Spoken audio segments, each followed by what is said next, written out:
ನಮಸ್ತೆ, happy evening, excellent evening. ಹೇಗಿದ್ದೀರಾ ಎಲ್ಲರೂ?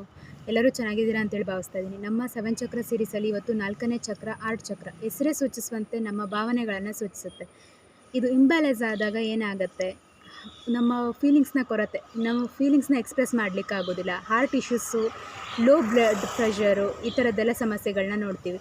ಇದನ್ನು ಹೀಲ್ ಮಾಡೋದು ಯಾವ ರೀತಿ ಎಲ್ಲದನ್ನು ತಿಳ್ಕೊಳ್ಬೇಕು ಅನ್ನೋದಾದರೆ ನಮ್ಮ ಕ್ಲಾಸ್ಗೆ ಜಾಯ್ನ್ ಆಗಿ. ಮಾಸ್ಟರ್ ಕೋರ್ಸ್ ಕೂಡ ನಡೀತಾ ಇದೆ. ಮಾಸ್ಟರ್ ಕೋರ್ಸಿಗೆ ಜಾಯ್ನ್ ಆಗಿ, ಜೊತೆಗೆ 7 ಚಕ್ರ ಕುಂಡಲಿನಿ ಹೀಲಿಂಗಿಗೂ ಕೂಡ ಜಾಯ್ನ್ ಆಗಿ ನಿಮ್ಮ 7 ಚಕ್ರಗಳನ್ನು ಜಾಗೃತಿಗೊಳಿಸೋದ್ರ ಜೊತೆಗೆ ಒಟ್ಟು ಸೇರಿ 20 ನಿಮಿಷಗಳ ಮೆಡಿಟೇಷನ್ ಮಾಡೋದನ್ನು ಹೇಳ್ಕೊಡ್ತಾ ಇದ್ದೀನಿ. ಒಟ್ಟು ಚಕ್ರಗಳನ್ನು 20 ನಿಮಿಷಗಳ ಕಾಲ ಮೆಡಿಟೇಷನ್ ಮಾಡೋದ್ರ ಮೂಲಕ ನಮ್ಮ ಚಕ್ರಗಳನ್ನ ಆ್ಯಕ್ಟಿವೇಟ್ ಮಾಡ್ಕೊಳ್ಬೋದು. ನಮ್ಮ ಬ್ಯಾಲೆನ್ಸಾಗಿ ನಮ್ಮ ಲೈಫ್ನ ಲೀಡ್ ಮಾಡ್ತಾ ಬರ್ಬೋದು. ಯಾವುದೇ ರೀತಿ ಹೆಲ್ತ್ ಇಶ್ಯೂಸು, ಫೈನಾನ್ಷಿಯಲ್ ಇಶ್ಯೂಸು ಯಾವುದೇ ರೀತಿ ಬರದೇ ಇರೋ ಥರ ನೋಡ್ಕೊಳ್ಬೋದು. So thank you so much.